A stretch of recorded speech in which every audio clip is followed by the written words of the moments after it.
BJP की तरफ से अनुराग ठाकुर, मान्य अध्यक्ष जी, पिछली बार भी जब चर्चा हुई तब भी मैंने कहा था कि कुछ लोग संविधान तो हाथ में लेके घूमते हैं, लेकिन ये नहीं बता पाए कि उसके पन्ने तक कितने हैं, क्योंकि उन्होंने कभी खोला ही नहीं। आज मैं क्योंकि ये संविधान जो राहुल जी सब तरफ दिखाते हैं सर, शायद इन्होंने इसके 2 पन्ने भी खोलकर नहीं देखे। अगर आप इसका प्रीफेस देखेंगे, प्रीफेस किसने लिखा है सर? सुप्रीम कोर्ट के वरिष्ठ अधिवक्ता गोपाल शंकर नारायण जी, उन्होंने लिखते हैं, our constitution was crafted by the finest and most emancipated minds of the time and thankfully not directed by the confused Nehruvian social policy that guided success governments। वो इनकी नेहरू जी की विचारधारा पर सवाल खड़ा करते हैं और उन्होंने लिखा है कि giants like B.R. Ambedkar, B.N. Rao, Sardar Patel, K.M. Munshi Alladi debate provisions to protect the basic freedom. उन्होंने श्रेय दिया है तो अम्बेडकर जी को, सरदार पटेल और आगे। सर इसके अगले पन्ने पे क्या लिखते हैं गोपाल शंकर नारायण, और ये इन्हीं का ही है सर, मैं नहीं पढ़ रहा हूँ, जो इन्होंने हाउस में दिखाया। इसमें लिखा है, were it not for the strength of the document, Indira Gandhi would have been compelled to end the darkest episode in independent India by ending the emergency।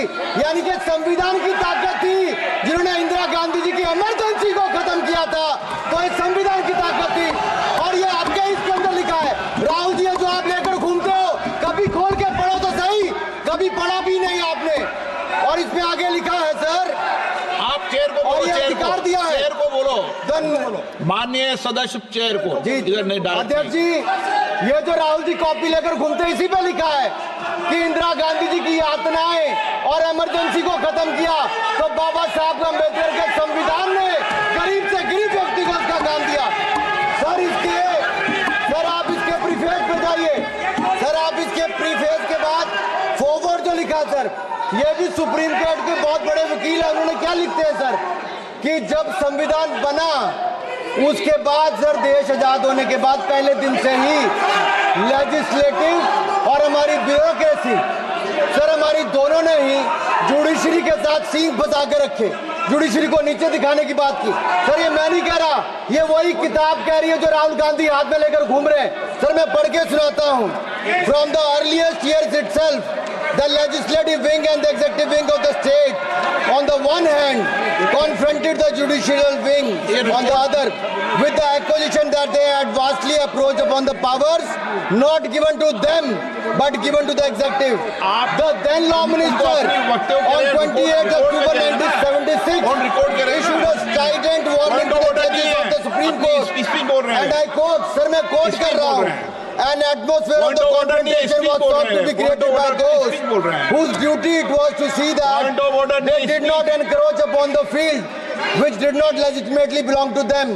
Nothing should be left undone now to ensure that such a situation did not recur।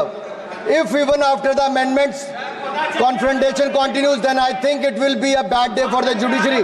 ये कौन कह रहा है? उस समय के law minister कह रहे हैं। और क्या कहते हैं sir again, we are trying to save them from the temptation to intrude into the powers which did not। Rahul Gandhi ने चर्चा में अपना आज भाषण दिया, संविधान पर बात की और सीधा उन्होंने सरकार को कटघरे में खड़ा भी किया हर बार की तरीके से, लेकिन मुद्दे वही थे जो आमतौर पर वो उठाते हैं। कहने का लहजा आज थोड़ा अलग था, आज वो द्रोणाचार्य और एकलव्य की कथा सुना रहे थे, उसके बारे में बात कर रहे थे, लेकिन आज मनुस्मृति साथ में लेकर के आए हुए थे और कहा कि सावरकर या संघ ये तो मनुस्मृति को लागू करना चाहते हैं, ये आपकी किताब है और ये संविधान है, ये हमारी किताब है, हम इस संविधान के रक्षक हैं, आप इस मनुस्मृति को लाना चाहते हैं, इससे देश को चलाना चाहते हैं और यही 2 विचारधाराओं की लड़ाई है जो हम इस सरकार के साथ लड़ रहे हैं। जवाब दिया उनको अनुराग ठाकुर ने अभी खड़े होकर के कि जितनी संविधान की बात करने वाले हैं इनको ये नहीं मालूम कितने पन्ने हैं संविधान में, क्योंकि उन्होंने आज तक संविधान कभी पढ़ा नहीं है, राहुल गांधी को जवाब देते हुए।